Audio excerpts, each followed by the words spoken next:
Bienvenue sur Page à Page et merci d'être au rendez-vous pour un nouveau résumé.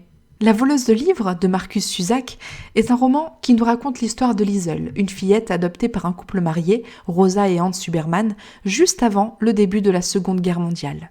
Dès ce premier instant, la vie de Liesel est marquée par la mort. Mais une autre chose marquera très bientôt la vie de Liesel, c'est le vol de livres. Le premier qu'elle vole, c'est le manuel du fossoyeur qu'elle ramasse lors de l'enterrement de son petit frère, mort juste avant son adoption. Bien qu'elle ne sache pas lire, le livre devient comme un acte d'affirmation de soi. Une fois qu'elle arrive chez les Huberman et qu'elle apprend à lire, les livres deviennent en plus un moyen d'entrer en contact avec d'autres personnes et de s'exprimer.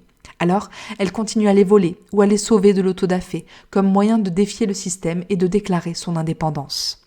Alors que Liesel vit avec Rosa et Hans depuis un certain temps et qu'elle se sent de plus en plus à l'aise, un événement la fait mûrir davantage. Ses parents adoptifs, dans un acte de courage et d'humanité, cachent un juif, Max, dans leur cave. Avec Max, Liesel noue une belle amitié où ils partagent des moments de lecture.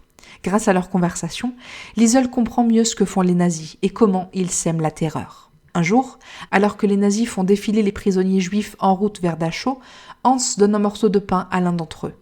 Cet acte de générosité défie le système et se termine par le passage à tabac de Hans.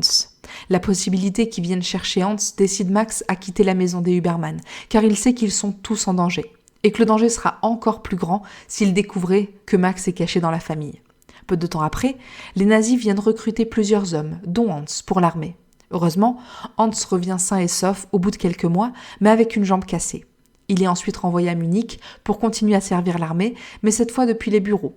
En parallèle, un bombardement dévaste la rue où vivent Liesel, sa famille et tous ses amis. Liesel sera d'ailleurs l'une des seules survivantes. Elle était au sous-sol, en train d'écrire et de lire lorsque les bombes sont tombées. Lorsqu'elle est sauvée des décombres, elle se rend compte que Hans et Rosa sont morts tous les deux et pleure sur leur corps. Dans l'épilogue, nous découvrons que Liesel est finalement morte de vieillesse bien des années plus tard. Plus tôt, quand la guerre s'est finie, elle a pu retrouver Max, qui, lui aussi, est sorti vivant de la terreur nazie. Et c'est tout pour ce résumé court dédié à la voleuse de livres. Merci beaucoup de l'avoir suivi. Pour aller plus loin, je vous invite à découvrir notre résumé complet et détaillé de l'œuvre, toujours sur tonlivre.fr. Et si vous avez aimé ce programme, n'hésitez pas à nous laisser la meilleure note et à vous abonner pour accéder à tous nos futurs épisodes. À très vite!